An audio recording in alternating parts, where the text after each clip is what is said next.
I'm delighted to have the opportunity to introduce the moderator for this session, Mr. Liam Fitzpatrick. Liam Fitzpatrick is a writer and editor at Time magazine. He has edited the magazine's most popular travel section, The Global Advisor. And prior to joining Time, he wrote on travel and culture for various international publications and also held senior communications positions at the Hong Kong Tourism Board. He was born in Hong Kong, educated at Christchurch, Oxford, and is co-author of the best-selling Top 10 Hong Kong Travel Guide. Ladies and gentlemen, without further ado, Mr. Liam Fitzpatrick.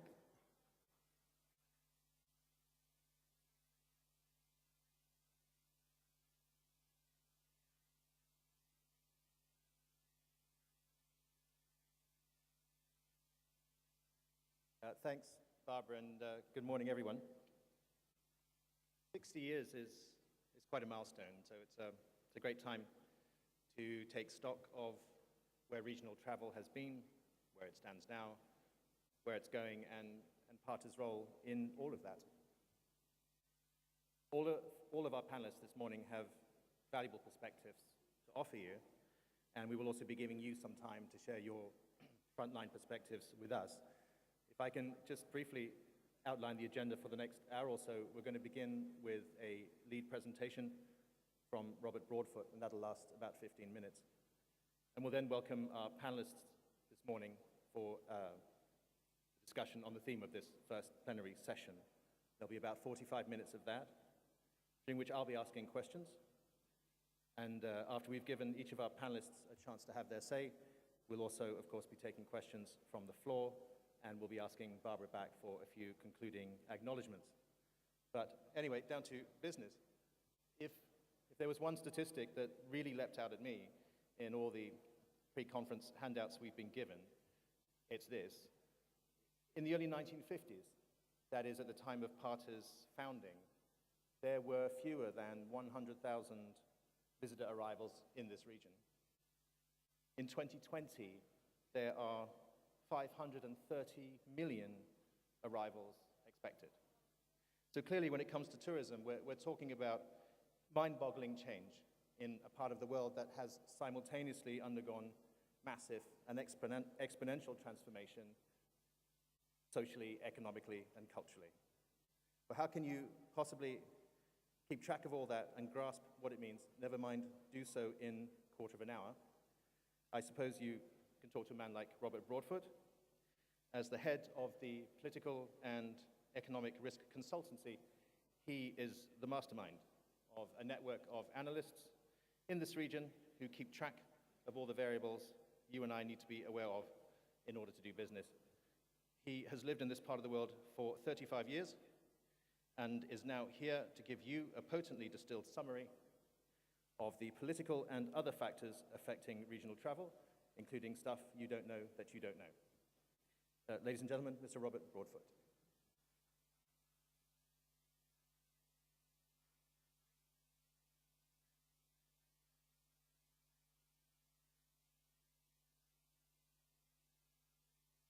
Thank you, Liam. Good morning, ladies and gentlemen. It's a pleasure being here today. I'm taking my watch, I'm putting it here. I promise you 15 minutes, I will stop. If I don't get stoned out first, because the topic or the focus of my presentation is very political today. And the reason why it's going to be political is because I think that's one of the driving forces shaping the tourism industry in Asia are some political developments, countries' foreign policies, political developments of types of governments that we have. What I put up here, just to quickly show you, is a graph, what we call an uncertainty matrix. My job is to help companies think outside the box. It's to try to help them think of the most important things they should be thinking of but aren't. Because that's what's really changing your future. If you're looking at the top left there, for example, what you have is demographics. Demographics is important. If you look at the variable here, it's a high level of impact on your industry. But demographics isn't very uncertain. It's something we all know. On the other hand, bottom right quadrant, weather. We're not talking about tsunami, but I'm glad it's a nice day here in Beijing. But the fact that it's not raining doesn't really have a great deal of impact on this meeting. So the impact of the weather it's a very uncertain variable. The ones I'm going to be looking at today, because after looking at Asia for years and years, and try what's the common denominator, the things that I just don't know, but I think they have a huge impact on your business going forward. One are radical changes in government policy. What are going to be some radical changes going forward that will shape your industry profoundly? Two, national security concerns. National security, we've seen what happened, how after 9/11, it has shaped travel in a way. There's going to be a lot more profound ways national security will change your industry going forward. And finally, the hardest one, and I'm only going to raise it as a question, who are the key players in individual countries? Because it's even nice to know, sometimes you know where the important bodies are, government bodies, who are really the people that matter. Now, to show you what I mean by a radical policy change, let's just think about the past. Just to give you a quick example. We had Hong Kong went back to China in 1997. That was a radical policy change. Hong Kong changed from being under a British colony to a Chinese special administrative region. And what happened to tourism during that period? Well, basically, as you can see, the Hong Kong today, last year, had 36 million tourists, compared with 10 million tourists back in 1998. And of that 36 million tourists, the vast majority of it are Chinese travelers to Hong Kong. And another one, if you take a look at something that's barely on the radar screen in 1998, is the number of day travelers to China. I'm going to be coming back to this in my speech later. The fact that Hong Kong has a land link with China, as does Macau, is a critical reason why the tourism growth has been as rapid as it is. If it didn't have a land link, you wouldn't have had that growth. To give you an example of what a land link means, Singapore travel to Indonesia versus Singapore travel to Malaysia. There is a land link, Singapore to Malaysia. Malaysia got 13 million tourists from Singapore last year. Indonesia doesn't have a land link. It got 1.7 million tourists. A land link means a lot. Now, the reasons behind Hong Kong's growth was a change in its political status. The liberalization of visitor outflow by Beijing. In other words, Beijing made a policy change, and it profoundly affected Hong Kong. Personal income increases in China. As Chinese got wealthier, they could travel more. An expanded infrastructure, and I'll be talking a lot about that now. I mean, and where it's going in the future. We're going to be building a bridge from Hong Kong to Macau and Zhuhai, the number of air flights that are between, the train links. Basically, infrastructure can handle the increase. Said the land link. Now, where more radical policy? That's a history. Let's look forward. Where do I think we're going to have some really radical policy changes? North Korea and Myanmar. Right now, they're not on most people's radar screen. But if you look at it going forward, these countries' relations with China are already better than their relations with so many other countries in the world. Now, a lot of what we've seen in terms of defined as being a good is from a Western perspective. But it's not just more the tourism industry is growing in Asia. The tourism industry is Asia nowadays. It's not going to be defined as much by North America and Europe. It's defined by Asia because it's Asians traveling within Asia. I can easily see at some point in the relatively near future where more Chinese tourists are going to be going to North Korea and to Burma. It's going to require a lot less political breakthroughs in between the United States and these countries. Both countries are facing regime changes, and both are under increasing economic pressure. And this was already mentioned here. When you open a country up, one of the first industries that always booms is tourism. It's the one that people can do. You can introduce tourism faster. Both have land links with China. Again, we don't just need airports. They're going to be able to move by land from China to these countries. It's going to boom.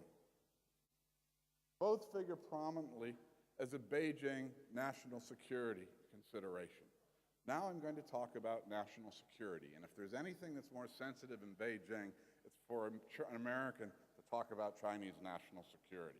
I don't mean to be arrogant. Please forgive me. And I hope that everyone who's Chinese in the room agrees with me in the end. And if you don't, let's have a discussion and you can argue with me. But I'm looking here at some key drivers of Chinese national security. Number one, and there are a lot of concerns, but I think the two concerns that are going to figure prominently in your industry. Number one is China's energy security. It's a top concern for China. Its imports of oil, of gas, are growing.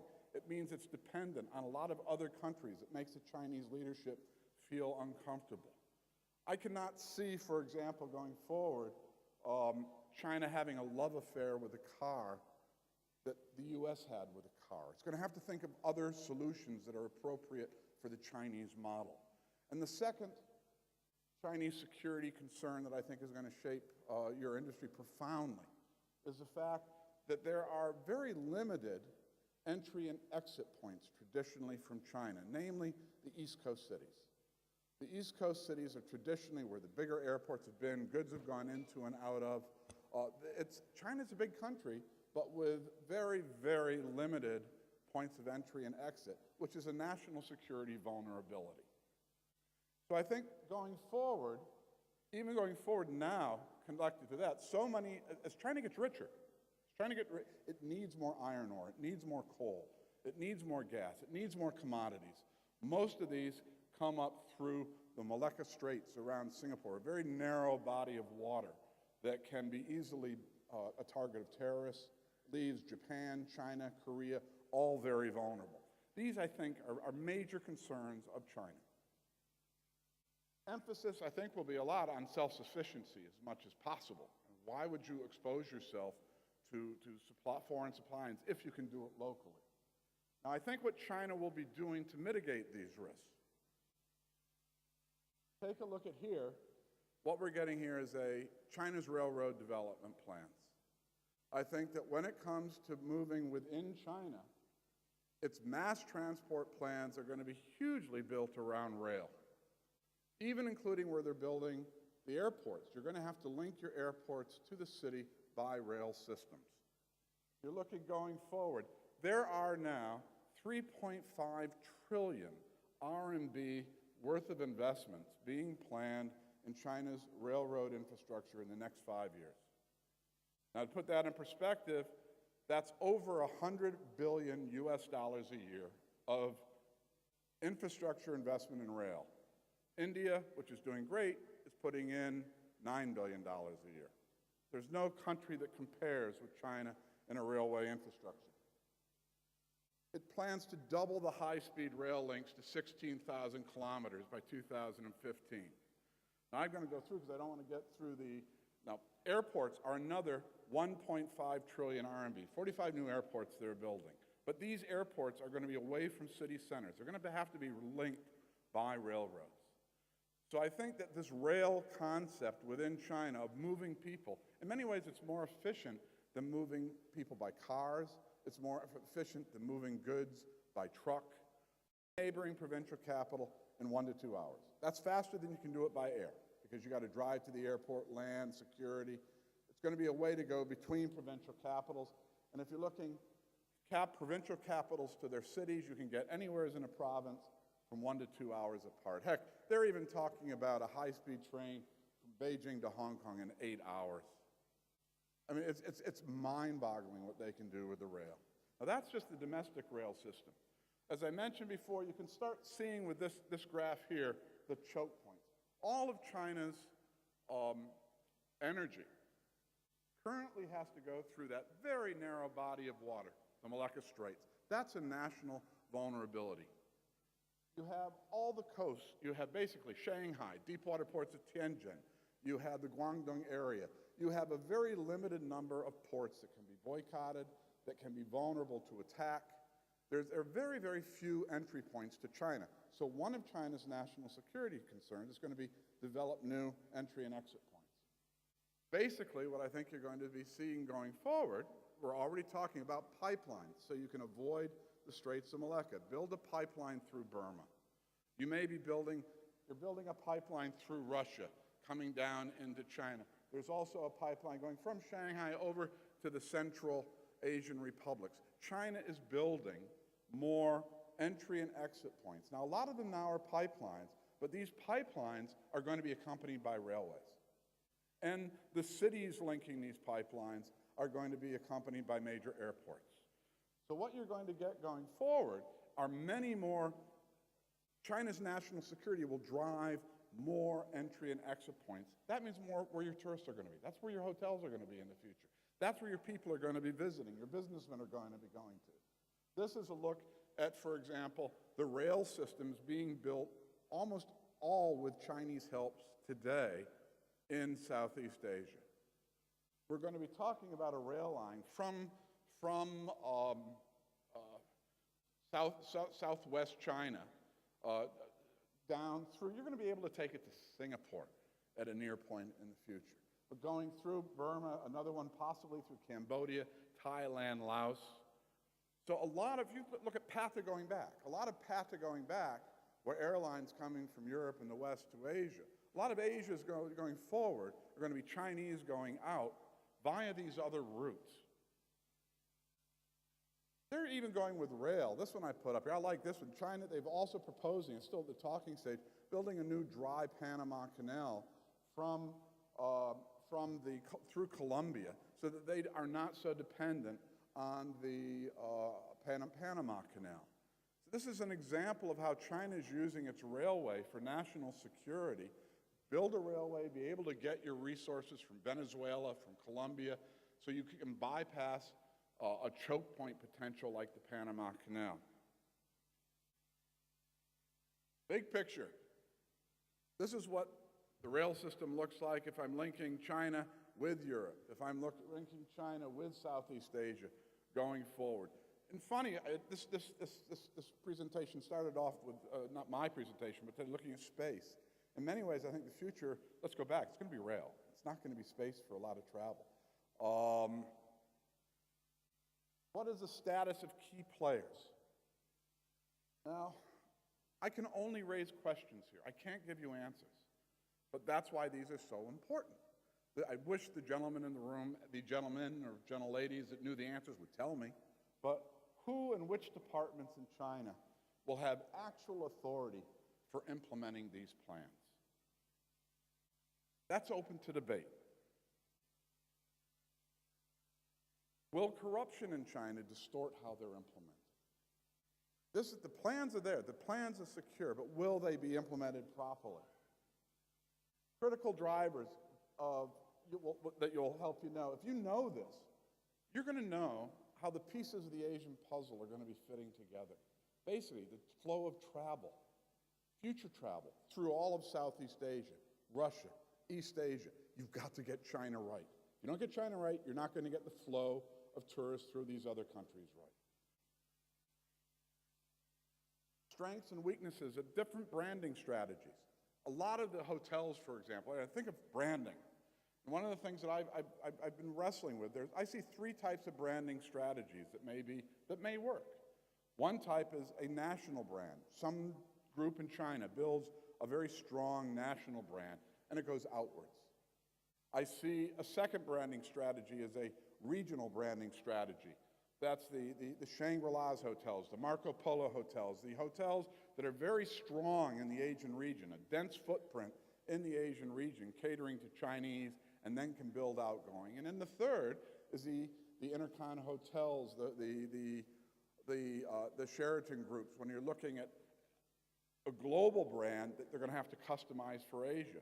Will their senior managers be able to get their minds around this footprint? I don't really know.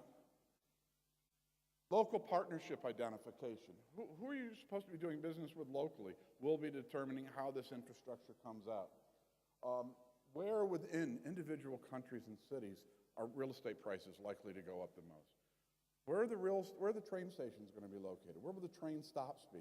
On your trains back from your airports to your center cities. This is huge power. If you know this, you know where you have to position your places. So I'm going to stop there. I'm not my 15 minutes.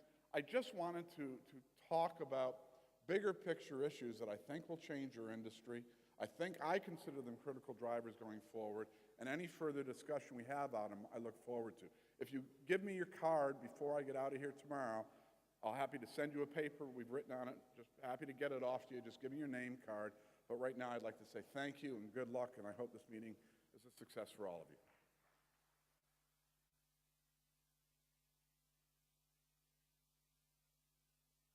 Thanks, Robert, for that informative presentation. As someone who has seen firsthand the radical transformation of Hong Kong tourism since reunification, I found your points on policy change quite fascinating. You've given us all a great deal to think about, and it's going to be very interesting to see what some of our panelists today have to say on some of the issues you have raised. And I would now like to welcome them to the stage. PATA, of course, is known for its ability to bring all sectors of this industry, public and private, multinational and local SME, together. And our panelists today reflect the diversity of the association's membership. Please join with me first in welcoming, first of all, our public sector guests. Over the years, PATA has forged a very productive relationship with the World Tourism Organization, establishing such initiatives as World Tourism Day and the annual Forum on Tourism Trends and Outlooks. The two organizations share many goals and objectives, principally the need to break down divisions between different sectors of the travel and tourism industry to enable it to speak with one consistent voice. Today, we have the Executive Director for External Relations and Partnerships at the World Tourism Organization with us. He is Dr. Marcio Favia Luca de Paula.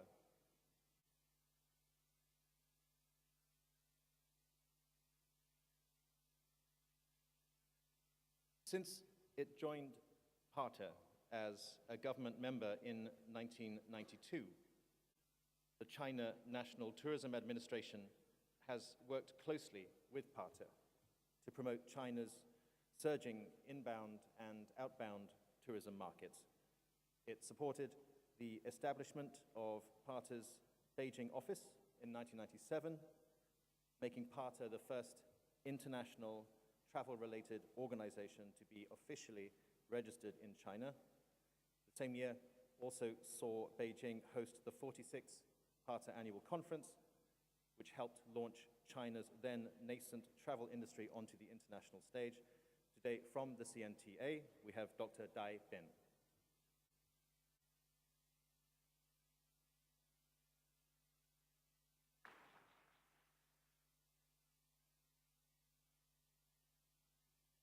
Now to the hospitality industry. A PATA member for more than 40 years, Dusit International has grown from a local Thai hotel company into a prominent international hotel group with locations in Southeast Asia, India, and the Middle East. It nonetheless remains a family business, and from the founding family, we have its CEO, Mr. Chanin Donavanik.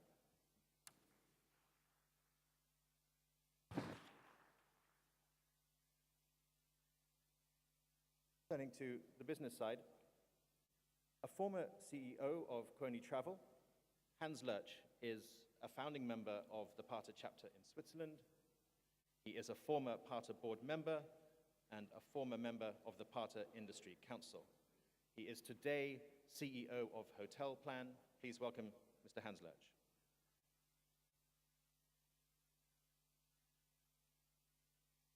A former member of PATA's board of directors when he worked at British Airways in the mid-1990s,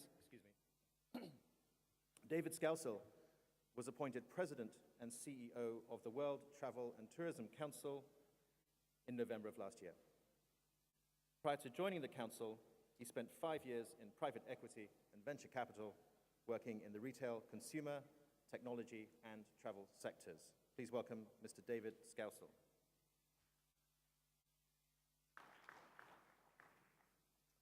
Next, we have a face of the future. Tevelia Nilon is Miss Samoa 2010. She has worked hard to promote the island nation internationally through tourism exchanges and festivals. With an abiding love for her environment, people, and country, she has been described as a natural advocate for Samoa, and she is a natural choice for PARTA's 2011 Face of the Future, Tevelia Nilon.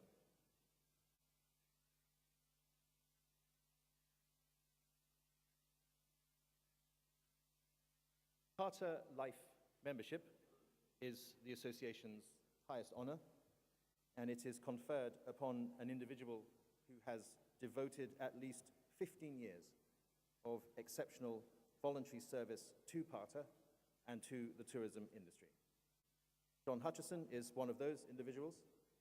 He was awarded the honor in the year 2000, having spent nearly 2 decades working for Australia's aviation and tourism industries, as well as serving as a PARTA board member for 8 years and as PARTA's chairman from 1997 to 98. He is today the CEO of Business Events Sydney, Mr. John Hutchison.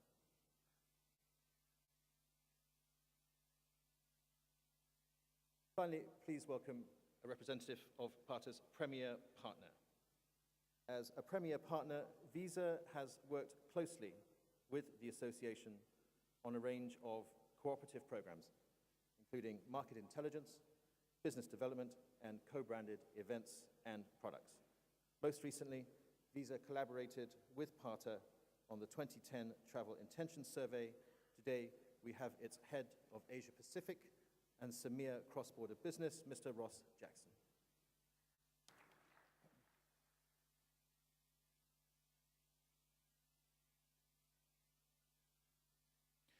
So, thank you everyone for coming today.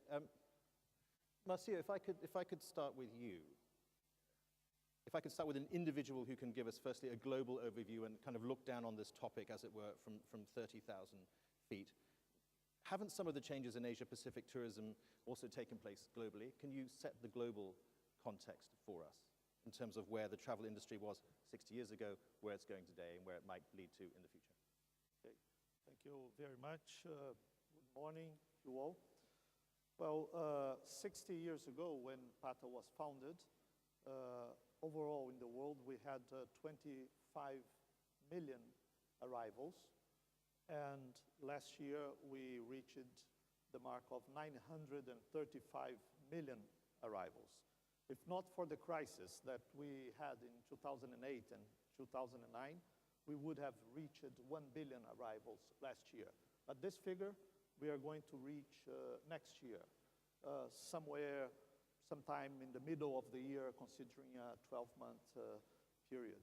So we are very close to 1 billion mark of international arrivals, and well, very few areas of human activity can show such a long-term, consistent performance as tourism. Traveling is embedded in human nature, so we see that it's going to continue.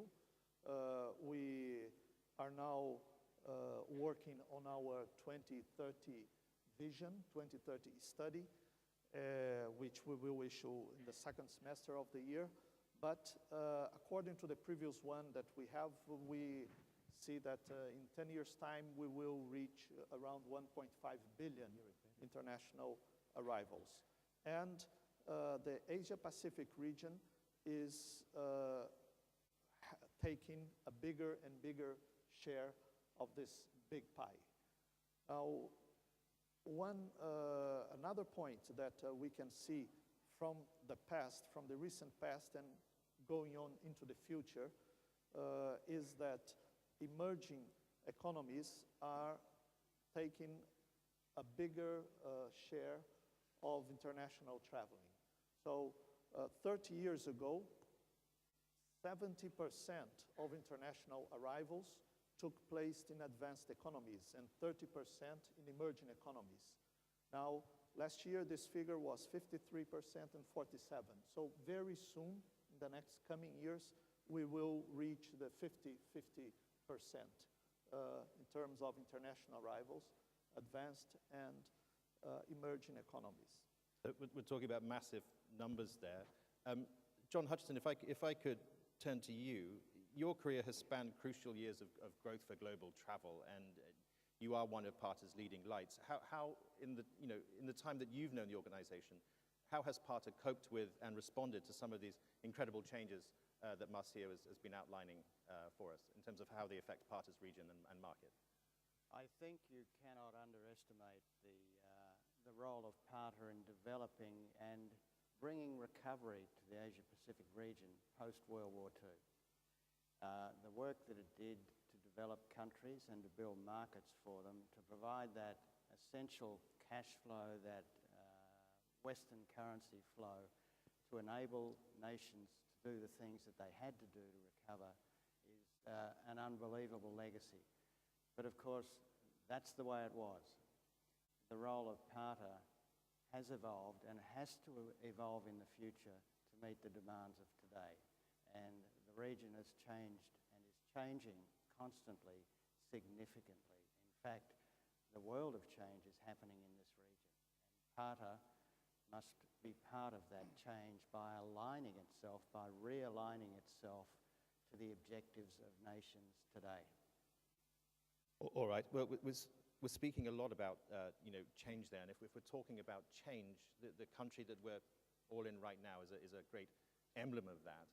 And in my business, journalism, we're fond of saying, if a little hyperbolically, that there is only one story in the region today, and that is China. And everything else is really a facet of that story. And we have here someone who can speak with authority on China and tourism. Dai Bin, if I can ask you, what effect is a rising China having on the regional and global tourism industry? How will it impact on us in the future? And what do PARTA members need to be aware of when it comes to this changing market?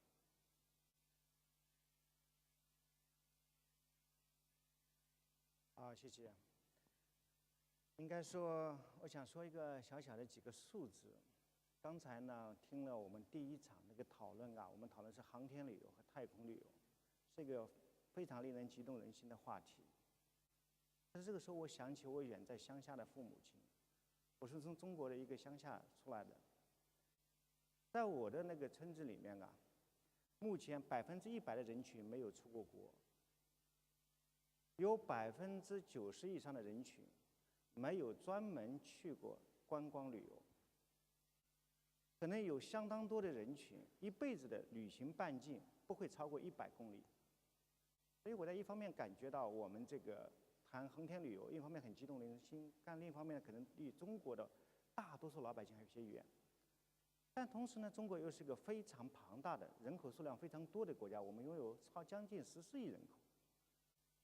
所以这些年来情况的变化呢，我们已经感觉到，在过去的1年中间，我们有21亿的国内旅游人次，我们有5739万的出境旅游人次。所以我感觉到中国这几年的情况的最大的变化，就是参与到旅游的人群越来越多了，对全世界的这个旅游发展的贡献越来越大了。但同时，我觉得中国面临的问题，最大的问题是如何让更多的老百姓参与到旅游过程中间来，让更多的人群可以像各位一样到全世界的自由地去走一走、看一看，享受更高品质的旅游。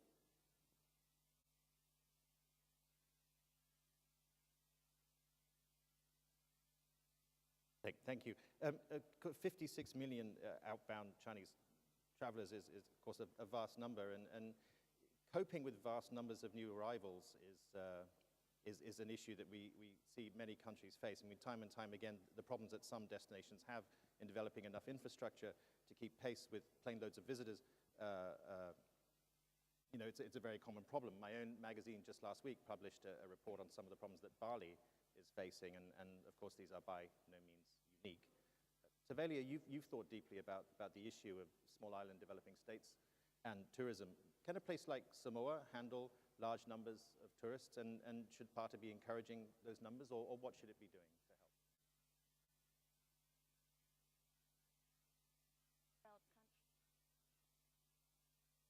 Hear me? The Pacific Islands, they cannot, I don't believe they can cater for mass tourism such as the likes of, say, Hawaii. We don't have the infrastructure as large as that, but we can focus on what we believe is important and appropriate for our communities, and that is looking at sustainable tourism development. So we are more focused on ecotourism, sustainable rural development. We can focus on local tourism education and the preservation of our natural and cultural heritages. So in saying that, I believe, although we cannot cater for mass tourism, we have a niche market that we are looking at, and we are hoping that people that want to visit a place that is culturally enriching and in touch with the environment, then the Pacific Islands are the place. All right, well, you've talked there on issues of sustainability, which of course is one of the great buzzwords in tourism now and has been for some time. It's apparent that this industry has a very big carbon footprint, but at the same time, many people in this sector are working very hard to reduce that. Hotels, it strikes me, have been very visible in the drive to make tourism more ecologically responsible. Shannon Donovan, you run a very big hotel chain. Can you tell us what companies like yours can do to avoid being labeled eco-villains and instead be welcomed as providers of sustainable growth, and perhaps state whether you think there's a role for PATA in presenting a greener face for the travel business?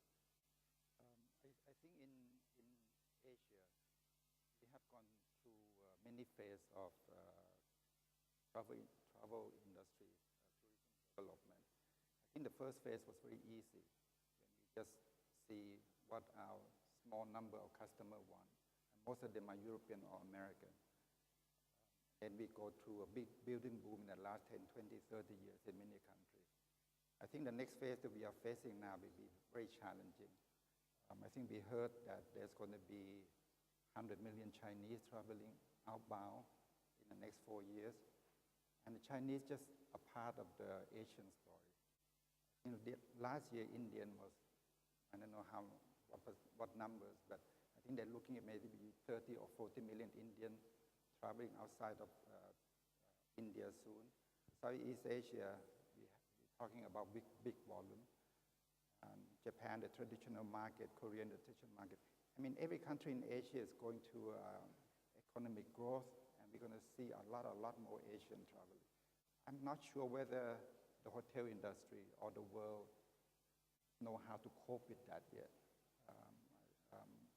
I think PATA will play a major role. How we're going to be managing that. We need someone who's going to make sure the people talk to each other to see what needs to be done. In the past, when we look at Europe or North America, we look at a few 100 million people, total population. But right now, 60% also of the world population live within 6-hour flight. So how to manage it will be one of the biggest issues we face. Right. Well, it seems that large volumes is one of the themes that's emerging from this discussion here. Hans Lurch, as the CEO of Hotel Plan, you preside over an organization that is responsible for thousands and thousands of holidays each year. Aside from growing environmental awareness and rising incomes, what are some of the changes you've seen in the way the travel business is conducted? Well, I think that the most important change this industry is facing is probably the breakdown of the value chain as we used to know it a long time ago, or still know it. The travel agency, the tour operator, the end supplier, because today every end supplier can of course contact every client directly, and this has been responsible for magnificent changes also here. I would think in organizations like PATA, with the breakdown of, maybe not the breakdown, but it has become more difficult to have personal relations, that's not as important anymore. And this is one of the changes which I believe is probably the most important, apart from all the ecology thing you have mentioned. And what he has just said is, of course, very true. How do you cope with the volumes that are coming? But the big volumes are no longer the European volumes, as you would agree. You have shifted your marketing to Beijing and to Shanghai. Europe has become a side issue in respect to sustainability. All right. You're speaking there about connections and relations. I mean, of course, the travel industry does depend on crucial contributions from its external partners in all sorts of sectors. And Visa International is Parta's premier partner. Ross, your organization has collaborated extensively with this association on market intelligence. Perhaps you can share with us some of the highlights of that collaboration and tell us what you think those of us with an interest in regional travel need to know about the years ahead. Well, I think from a partner perspective, we've taken a lot of time to work with Parta to say, what is it that the membership, including people like ourselves, but the industry, could benefit from through the partnership? So we've collaborated with the travel intentions reports, which started 5 or 6 years ago around the incidents of Bali to help tourism recover and to better understand what travel intentions were. And it's that type of partnership to help the travel industry, which we consider ourselves very much a part of, where we'll be placing the effort and continue to place the effort. We also see that the information we have through our transactions made in every country around the world can actually be added to the consumer research that we do, and together with Parta help the industry. So that will be a major focus. I'll give you an example. The first transaction made by a Visa cardholder here in China was in 1979. And since that time, we've put a lot of effort into building an infrastructure in the country as an international acceptance grows. And we continue to do so in many countries around the world. So the partnership with Parta, the highlights of what we can do by working with Parta are quite immense. But we think it starts with information, research, and hearing from the Parta members where we can be and how we can design better products for them, whether it be in the digital space that was referred to earlier, or on the ground with point-of-sale acceptance to help with the changing industry. So the highlights of the partnership are our ability to understand what's needed from the travel industry very closely with Parta, but also be able to give back through some of the research and data we can accumulate. All right, thanks for that, Ross. I think another theme that's emerging here is the extent to which all sectors of the travel industry are affected by the same variables. And it makes sense for the industry to think and operate as a holistic entity. David Scousel, I've deliberately saved you for last because as the president of the World Travel and Tourism Council, you are tasked above all with giving the industry a consolidated voice when it comes to dealing with governments and policymakers. Can you please share some of your thoughts on what Parta can do to increase unity among its members and how it can be an even more effective advocate for regional travel in the next 60 years? When I joined Parta as a board director about 20 years ago, I spent some time in China at that point with the leaders of the main airlines, hotel groups, and the aircraft manufacturers, talking to CAAC, as it was then, about the growth in China and what was going to need to be done over these years to absorb this explosion of domestic and international tourism. And you come back 20 years later, the government has put in place everything that's required in terms of airports and infrastructure and hotels to absorb that growth. And if you compare that with the approach in other countries where the central government and the local municipalities do not work with the travel and tourism industry at all to solve some of the big issues around infrastructure development, around visas, around taxation. And I can draw a very stark comparison between what happens in China and what happens in the US, where the US, I think, they go out of their way to make it difficult for people to get visas, make it very complicated for people to land and go through security, which is the complete reverse of what happens in China. But I think where Parta can play a big role in the future, and we've had discussions with Marcio and Taleb at UNWTO, is to find a way for all of the representatives of travel and tourism around the world to talk with a united voice into governments about what governments need to do, whether it's infrastructure build, whether it's focus on sustainable development, whether it's freeing up some of the barriers that inhibit travel at the moment, like visas and taxation. But it's quite clear that this industry is a very important driver for economic growth. We've heard it from the Chinese this morning. And you look globally, it's a bigger industry than the automotive industry. 9% of GDP, the wider travel industry is bigger than the automotive industry, and only just behind banking. But we don't really punch our weight, certainly at governmental level. And I think it's incumbent on PATA and WTCC and UNWTO and other organizations to make sure our research is compatible, make sure our messaging into government is compatible. So we're beating the drum together to make governments understand how important this industry really is. All right, speaking with a united voice. And now perhaps we can hear some different voices by opening this up to the floor. If you have a question you'd like to ask the panel, please raise your hands. We have microphones to hand. Do stand up and state your name, your organization, and to whom on the panel your question is directed. If you don't have a question, but you'd like to share a perspective with us, you'd be very welcome to do so as well.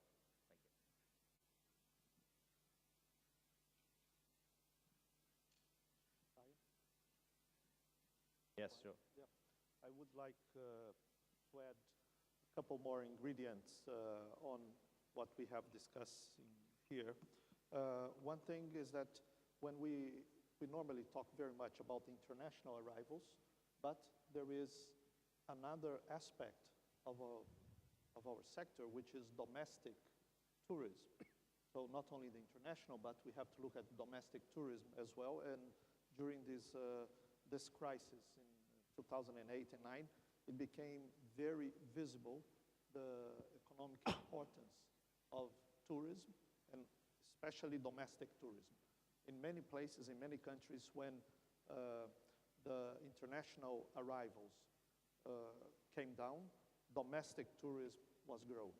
So this is one aspect that is very important, especially when you see in emerging economies where the middle class is growing, large contingencies of people coming from lower levels of income coming into the middle class and up. So you see them traveling more domestically and also internationally at the second moment. Another aspect that is very important and has been mentioned here is on the pattern of tourism that we want for the future. Because not only international, but also domestic tourism in these huge volumes that we have, we know very well that we have to, let's say, discuss and stimulate governments and local governments and the private sector, of course, to develop a more responsible pattern of tourism. So there are many components that we must bring together in our sector so that our tourism activity can continue on a sustainable path of growth, because we will continue to see large number of people traveling, both internationally and domestically. And we want the benefits of that to be spread to the local communities, generating jobs, and also, let's say, as the chairman of PATA said in our Global Tourism Forum in Andorra, Hiram Kurei, we have to work on the PPP, the people, planet, and profit component of a tourism sector. Thanks. Hans, is that something you concur with, that in times of economic recession, domestic tourism increases? Well, I would like to build on something you have asked before here. We've heard, I don't know, 20 times this morning, what's the future role of PATA? And I believe when you looked at the video, an excellently made video, by the way, Bill, if you were in charge of this, that PATA is saying all the right stuff. It's the sustainability, it's the heritage, it's everything that is important was included in that video. But like everything in life, is a matter of how you manage this stuff. And I believe that PATA has gone a bit astray in the past 15 years since I stepped down from that board, not because of me, by the way, would like to make this very clear, but everything at the end of the day is a matter of the governance and the implementation. And it does not suffice to talk sustainability, to talk heritage, although there is a foundation that's been high up on the PATA flag for a long, long time. And the question of what should we do with PATA must maybe, or should maybe be Kennedyized, if this is a word, in terms of all the guys who are sitting on the councils and know or should know what their industry needs in terms of a representation by a big association. They should ask, what can we do, or what should we do indeed, in order to become, or to stay relevant, apart from just coordinating with WTTC and UNWTO. I think that was missing in David's answer, so I thought I needed to add this. Right, thank you. David, you'd like to? 我想再补充两点，刚才大家呢也都谈到了政府的责任这个问题。那么中国政府在发展旅游的时候呢，在1979年，当时我们的目标也很简单，就是要更多的外国人到中国来，然后发展经济。但到现在为止呢，我觉得我们需要各个国家和地区啊，特别是政府这个层面上，在旅游的责任方面需要重新做一些思考。我想不仅仅是能够从收入啊、从外汇啊、从就业这个方面来考虑，而是要从如何来促进更多的人群参与到旅游中间来，千方百计的保障这个人民的这个旅游权利和旅游权益。我想应当是政府的一个最重要的一个工作目标。比如说，我刚才一直在谈我们中国现在21亿的国内旅游人次，5700万的出境旅游人次。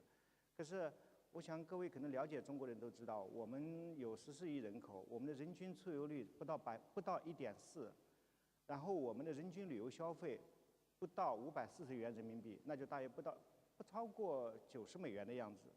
那么其实蛮低的一个数字。所以在这个过程当中呢，我想我们中国人强调读万卷书行万里路，那么人们通过旅游出去走一走看一看，可以促进人们的综合素质的提升。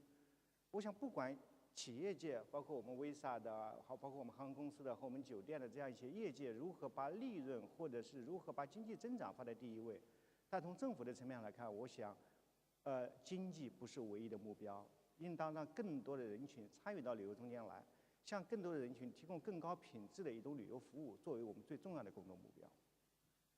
Thank you for that.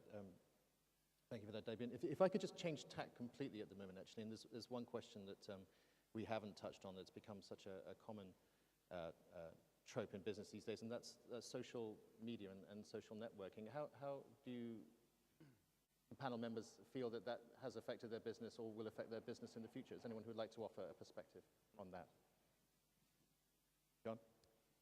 Liam, Australia is probably a very good example of using social media. Back in my past, I was Chief Executive of Tourism Australia, and we were using conventional media and spending an absolute fortune for Australia on conventional and costly media around the world, to the point where we could not afford to do it. Fast forward to today, the entire strategy is built around online social networking. And it's working in two ways. One, it is developing the product and the supply of that product to consumer by asking Australians to talk about their individual experiences, send photographs, send films. Australians have responded in great numbers, and that is then distributed to the world through YouTube, Facebook, all sorts of methods of social media, and picked up by the market who are looking for information. They're looking for images. They're looking for connections to the destination. So we have a supply that's driven by its own momentum now, and you can leverage that for very little cost. David? Yeah, I'd agree absolutely with that. If you just look at some of the channels that didn't exist 10 years ago, YouTube, Facebook, Twitter, Groupon, Foursquare, all of these are social networking channels, which can either help you to sell and help you to enhance your brand. Alternatively, it can destroy your brand because everything is so visible these days. If you haven't cleaned a room and somebody checks in there and the bathroom is dirty, that photograph is going to end up very quickly flying around the internet. So the internet has become all-pervasive. And when I talk to some of the key members in WTTC, they are very focused from a marketing perspective on all of these social networking channels. That's where all their spend is going now, into mobile and into social networking. It's become such an important thing, and it's gone way beyond just simple hotel reviews in TripAdvisor. Is there anyone here on the floor who has an experience with social media that they would like to share with us? Yes. No, Rainy with TTG Asia. I don't have, I have a question. Is that allowed? Yes, of course. Now? Yeah. Hansler, I just want to ask you, because you were saying just now that one of the concerns is a breakdown in the value chain. I just wonder if there's a convergence now, or you see a convergence between the new players like Expedia, who are wanting to work with travel agents, and traditional players like yourself and Coney, which just bought GTA. Do you see a convergence of some sort in distribution?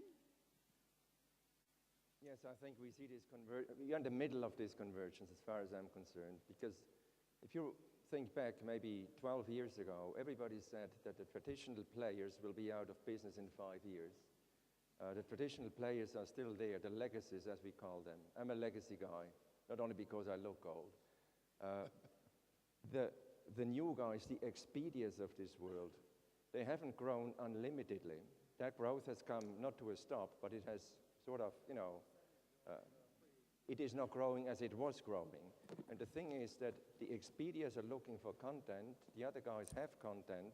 The content that is on the Expedias is just hotel nights, seats in an aircraft, and contract with a car rental company. And all this will eventually come together.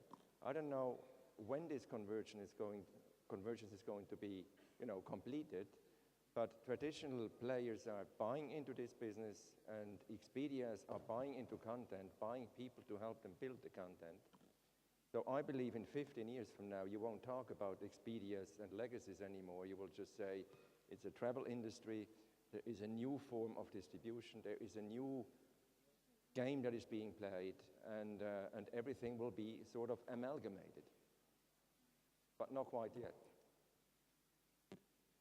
Thank you. Any more questions from the floor? Yes. Can we have a microphone, please?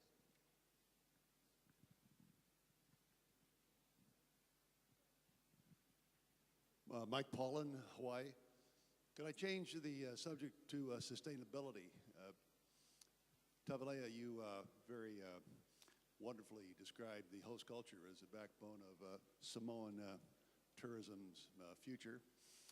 Marcio, you talked about building jobs, and tourism is the way to do that. And this morning we heard that the doubling between now and the middle of this decade in the number of outbound visitors, up close to, did I get it right, 1 billion? What it would be from 500 million. And let's speak about Tavalea's concern for the host culture. And I wonder if you all might make some comments, or a couple of you would care to comment on how we sustain the virtues of our respective cultures.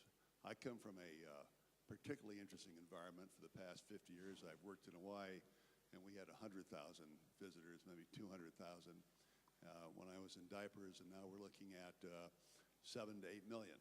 And I've had some experience in that regard. I'm not saying that it's not without caution that I bring this subject up, Leo. Anyone? And on the theme of sustainability, Tavalea, would you care to? I believe when tourists do want to visit a different a destination, they want to learn more about the country and what they have to offer. and more about their culture and just basically their way of life.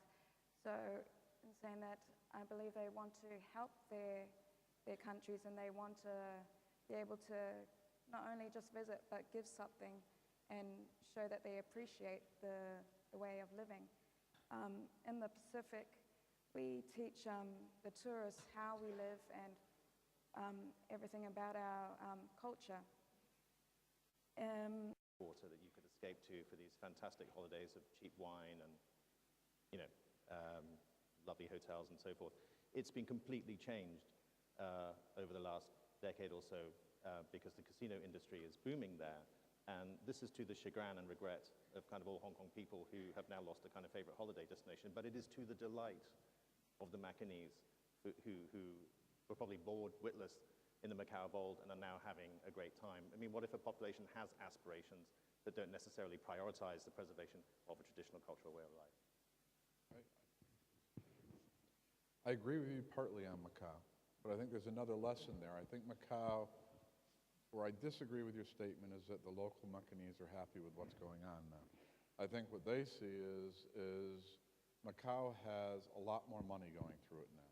And their debate is, are we getting enough of that money? Or is this industry being driven by outsiders who are coming in, bringing in foreign workers, taking the profits and leaving, pushing up our costs so that we can't afford to stay here? The issue where Macau is exactly the same as your issue is, to what extent does the local population have in shaping the tourist industry that goes to them? And if they don't have a say in it, the risks are going to be very large that the industry will develop in a way that antagonizes them. And I think Macau is facing that, because Macau is, they're fighting. They're having demonstrations now. We want more of the assets to go here. We want the housing, the health system, the other things to go. So it really is, if you're in Indonesia is a classic case. I think you did one on Bali. A lot of the development in Bali has been by outside groups who have gone in, invested, gotten the money, and brought it back to Jakarta. And many people in Bali are upset with that. And so I think this is a common problem around the world now, bigger countries. To what extent will the local governments and the people there share in the development of the tourism industry, which ultimately is a local industry? Janet Donovanek, would you care to comment on the sharing of the spoils in terms of the tourism industry in Thailand? I think in Thailand we have developed for the last maybe 30, 40 years, and we make a lot of mistakes. I think we have been going through by many countries going for the numbers. So many areas of our country now need to be rebuilt. I think at least in today's world, the good thing is that the newer generation understand what is really valuable. I think the social media now will dictate a lot of direction in the future of how the tourist development will be going through. You know, I don't use Facebook, but all my children are doing that. And they go to the restaurant, they go to the hotel, they go to new destination that I never heard of. Usually, they will be the one who tell me where to go. And I think the value of young people today, we should not underestimate them. I think they really understand what needs to be done. I think it's important for someone like an organization like PATA or major organization in the world to really have a program to work with the young people, because in the future they're going to be the one who they will be the player. And I think that's one of the missing link right now. I hope you don't mind saying this, but I don't attend PATA often because it used to be my mother who come to PATA. So we have to find some way to get a lot more young people into the games. Dai Bin, when it comes to planning Chinese tourism strategy, how inclusive is it? How far do you actively plan to involve younger people? How far do you actively consider such factors as an equitable distribution of revenue generated by the industry? 国政府呢，在发展旅游的时候啊，我们有一个叫红色旅游的这么一个发展项目。那么这个红色旅游发展这个过程中间呢，我们非常重要的一个指向就是指向青少年市场。我们希望更多的青年人在旅游的过程当中能认同我们本土的一种历史和文化。那么一方面爱自己的国家，爱自己的文化。那么在旅游的过程当中，能够去接受一种主流文化的同时，能够更加去见识不同的文化，或者叫认同文化的多元性。在这个里面，除了讲这个红色文化之外呢，其实刚才大家提问的这个问题，我觉得非常好的。中国有个案例，我建议大家可以去看一看云南的丽江。我们刚刚在丽江开了一个会，关于探讨这个文化多元性的传承问题。我们知道丽江是一个纳西古国，它有个纳西的这个古王国，东巴文化非常有名。它在发展这个通过旅游把纳西文化保留下来、传承下来的同时，它里面还有一个酒吧一条街，很多的年轻人白天去看它的东巴的文化，看它的历史文化遗产，包括泸沽湖。那么晚上呢，又在这个酒吧一条街上去饮酒啊，然后去听歌曲啊，这个是属于年轻人的时代。所以我觉得在丽江这个地方呢，它较好的把这种古老的文化和现代人的生活方式结合到一起。我非常同意沙玛亚小姐刚才谈的这个问题，就是文化一定是一种生活方式，是当代人的生活方式。所以中国政府在发展旅游的过程当中，那么一直非常强调把文化的多元性和文化的传承放在一个重要的位置上。我们通过红色旅游项目，那么通过文化遗产项目，通过文化与旅游的这个结合的这样一些演绎项目，来去传承文化，来去保护文化的多样性。那么与此同时呢，那么我们也在鼓励更多的青少年去做休学旅游。我知道这个，刚才我记得有位先生谈这个欧洲的，说欧洲现在已经声音越来越小了。其实我们更多的愿意向欧洲去学习，欧洲在福利旅游、在青少年旅游这些方面做得比中国要好得多。我们也希望在下一步的发展过程当中，能够和包括像欧洲在内的同行一起去探索，让包括老年人、包括青少年参与到旅游过程中间来。至于刚才您提到的这个公平分配的问题，我们一般在中国政府鼓励发展一些乡村旅游这个方面有一些好的一些经验。比如说像北京，那么在发展北京四川成都有一个点叫三圣花乡，有一个项目，他把这个一个地方的发展让每个农民入股，在一个像一个公司一样，每个农民在里面有一定的股份。这样的话，你发展旅游当中获得一些收益的话呢，我就可以按照我原来土地的价值、我劳动力的投入，获得我一部分收入。这样就保证农民在失去土地的同时，不至于失去他的生存的发展的基础。这些方面需要政府来进行制度性的一些安排，否则的话呢，就会旅游发展起来了，农民的利益被边缘化了。所以这个是需要政府强力介入。Thank you very much. Is there anyone who has sustainability seems to be such an important topic here. Is anyone who has a question on that topic or on any other topic? Anyone from the floor? Can I add something, Liam, to what Mike has asked? You know, all these famous resorts in Switzerland, not that Switzerland bears any relevance of what we are discussing today, but we wouldn't have all these good-looking resorts if there wouldn't be very strict regulations on how you can build, what you may build, what you may not build. It is not for the lack of trying that we have now huge hotels, you know, overlooking Gstaad and St. Moritz and places like this. The problem is, this is a clear interference in the free market economy. I mean, there is a government telling you what you may not do and what you may do. And I believe that this is an extremely important thing when you say sustainability, because I personally do not believe in the goodness of business people. They build these skyscrapers if they may, and if there are no laws and no regulations, you end up with 8 million tourists on a small island, you know? Right. Thanks, Hans. Shirt, yes, shirt, right? Bert van Welbeek from Bert van Welbeek from Bangkok. I have heard a lot about figures. I have heard a lot about numbers, but in the past, in the tourism business, we were talking about making people happy. I haven't heard the word customer satisfaction yet. Is there anybody on the panel that cares about customer satisfaction? which would create sustainable tourism.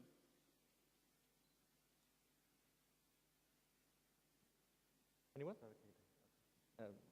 Perhaps Chen and Donovan, you'd like to, or David, you'd like to come back at that?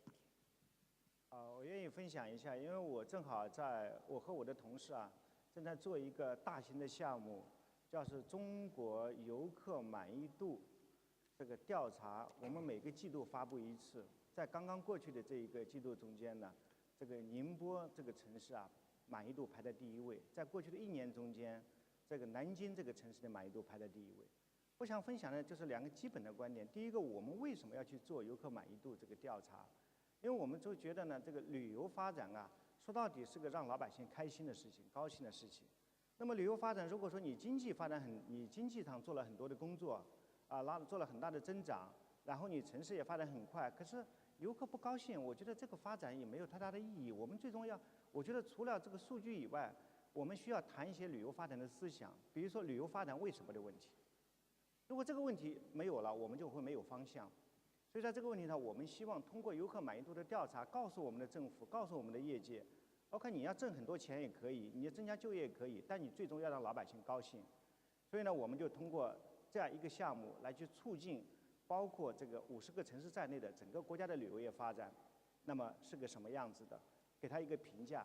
那么现在我们也正在做的一项工作呢，就是要做中国公民出境旅游的目的地的满意度的一个调查和排名。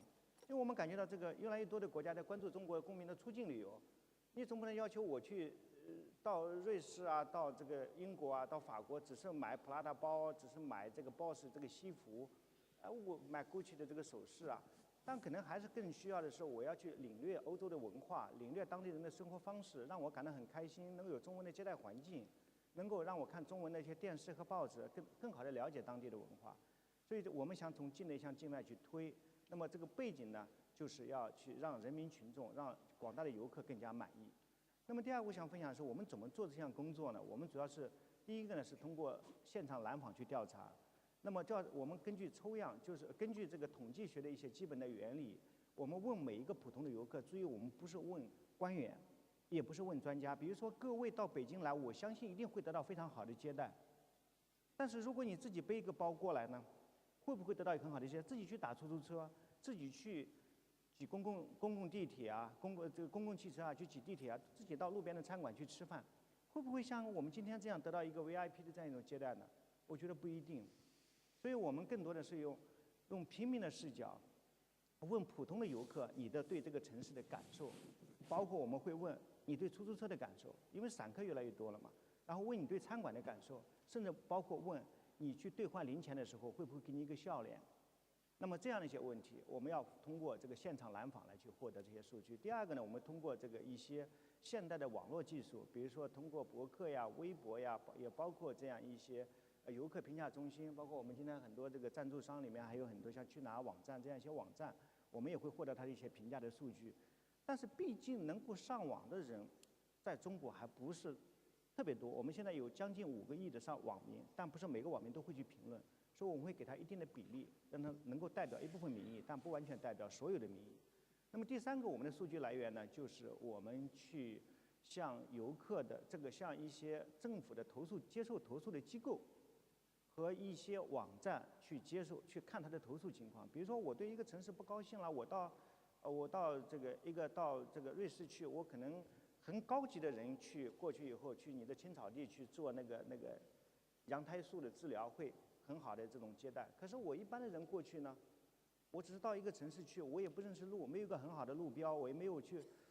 这种情况怎么办？我可能会去投诉，但我不知道向谁去投诉。那我们认为你这个界面对游客就不友好的。所以这个现场呢，有这个来访，通过网络的这个调查，加上我们对投诉的处理情况， 构成我们3个大的数据来源，但不管是几个数据来源，我们最根本的一个方向就是平民的视角。